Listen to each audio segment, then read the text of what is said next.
Baiklah, sebelum masuk ke inti pembahasan materi kami, saya akan menjelaskan apa itu hukum.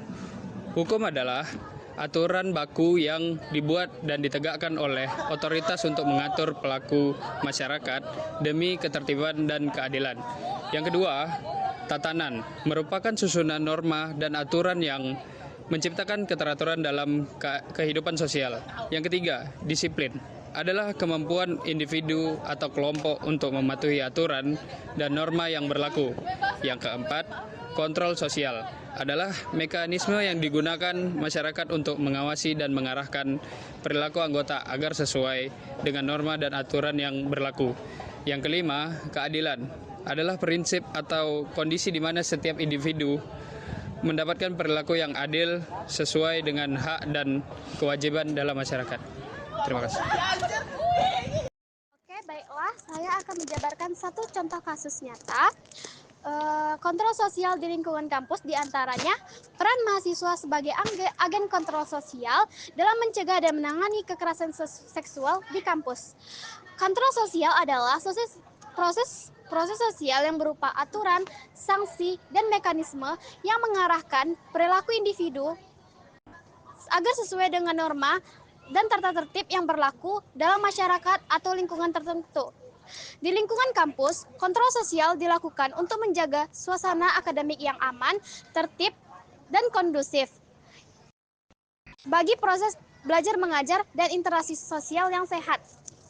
Peran mahasiswa sebagai agen kontrol sosial dalam mencegah dan menangani kekerasan seksual di kampus terlihat nyata melalui berbagai tindakan. Dalam konteks hukum,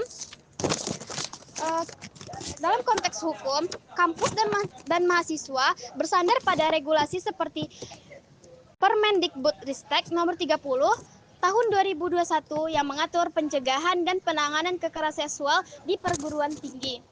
Hukum ini memberikan dasar hukum bagi kampus.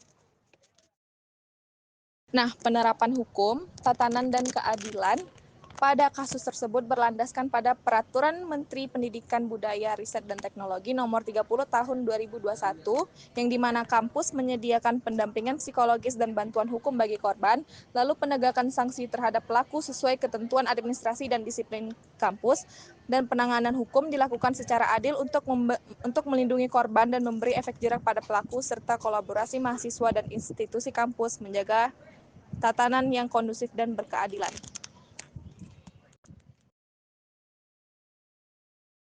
Efektivitas penerapan hukum dan keadilan dalam contoh nyata. Contoh, peran mahasiswa sebagai agen kontrol sosial dalam mencegah dan menangani kekerasan seksual di kampus.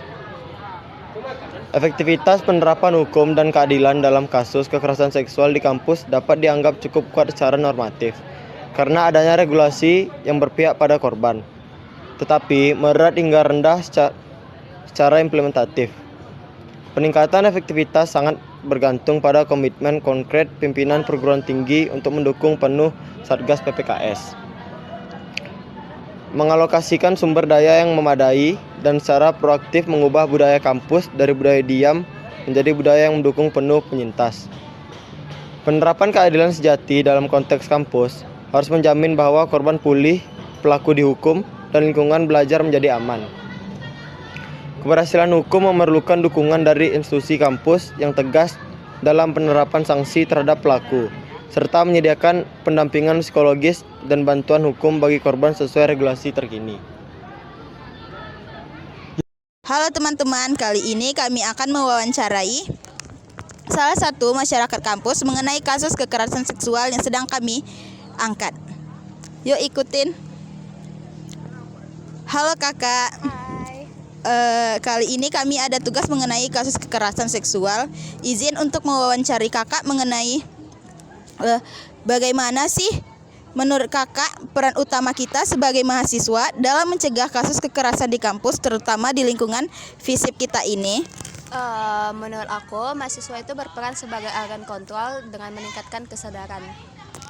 Jadi, bagaimana sih cara kita sebagai mahasiswa dalam membantu menangani jika ada kasus kekerasan seksual di wilayah kampus kita ini?